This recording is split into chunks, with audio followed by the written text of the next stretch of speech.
Okay, so we're back. Here we are. I'm going to show you something I got from 7-Eleven for my business. They wanted me to sign up for like a fleet card. So, and you can see that the address for the 7-Eleven is 111. Okay, so what, right? So what I haven't shared on the videos, which I've shared with a lot of people that I've spoken to in real life. But what happened was at about 12:30, somewhere between 12:30 and 12:45 in the morning, on February 14th, so it's like the evening of February 13th, it was real late at night. I was going to buy canvas for my husband for Valentine's Day. Even though we weren't going to buy each other gifts, I still wanted to buy my canvas and then help a friend out. So I figured, spray my canvas, bought it up.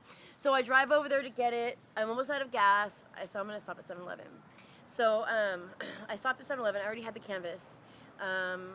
I started to feel weird as I drove up to the 7-Eleven. I just started to feel weird. I don't know how to explain it. I started to feel like I was in danger, like paranoid. And I'm not really like that. And I started to feel like I was, in fact, in danger, and I did not know why. And so I've got this canvas hanging out the back of my car because I didn't stop to think that maybe that canvas is not going to fit in my tiny car because I had just gotten it. And so I went to the 7-Eleven. As I'm pulling up, I started to feel danger. So for the first time in my life, I started to actually call in archangels. And I have to say that I heard a lot of this stuff, and I'm really weary about this a bit coast to coast, and I had heard it. This lady was talking about it, and there were certain names that I felt connected to. So I started saying them. And I looked over, and between the two gas pumps, like directly diagonal facing towards H&R Block, where everybody always takes pictures of rainbows, there's like an angel, and he looks like a human, like a normal person, light brown hair, all wearing black, and he was just standing there with like his hands on his waist, like fists, and he was just like, kind of looked like he was waiting for me to tell him what to do. Or protecting me or something, and I just stared and stared and stared, and I didn't want to blink because I knew if I blink, I'm not going to be able to see it. And so I blinked, and of course it was gone, and I kind of tripped out and went on my way. And I don't know, I just don't read into too much stuff like that because a lot of weird things have happened, so I just go whatever. So that's how it started. Of course, there's a lot more that started this whole thing, but to finding this tower, it started physically for me after Jeff King died at that specific time, and I was at someone's house who I bought the canvas from is someone I met at Jeff King's funeral. So it's just really weird. If you look up 9/11, Jeff King, you'll see that's my mentor. That's who taught me a lot of the things that I know now, and it's kind of strange now because I think I've somehow come to a place where I believe the opposite that he believed. And I don't think that he knew everything that I knew. Not that I know everything, but I'm just saying there's things that he knew that he took to the grave that I could use, and things that maybe I knew that he didn't know that he could use, right? Cool. So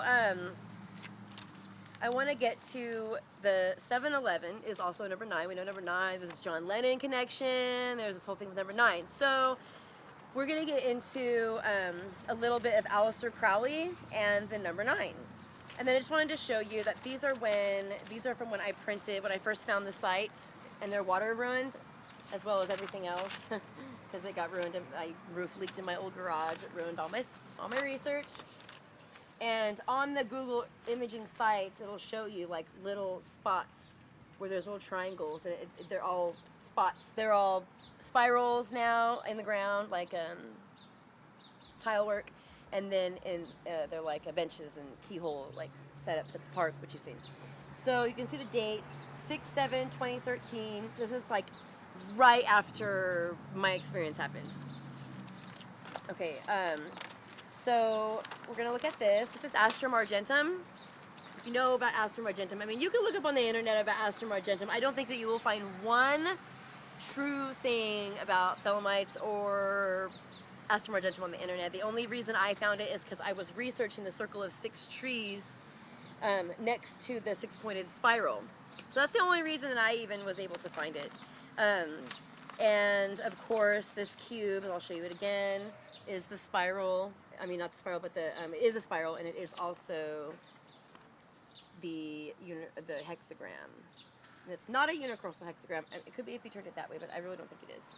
Okay, so here's the Kabbalah Tree of Life. And of course, here is our secret dot seal, which is your data. Okay, data. And this, of course, is a Haya, which is Keter. So when these two merge, it becomes like the God source. So proving once again, men and women are very special, specific people. Okay, so I'm gonna skip out a couple more times. I'm gonna show you this. This is like one of the most significant pieces that I've found.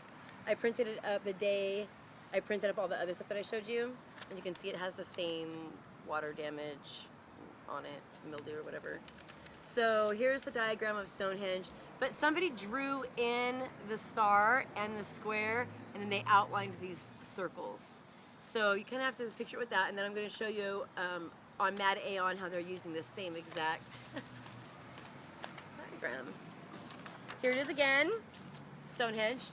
If you use them together, then you can really get an idea that they are definitely using the same thing in the Mad Aeon video. And so I'm gonna pause and then come back because we're gonna do more stuff in the cleanup space.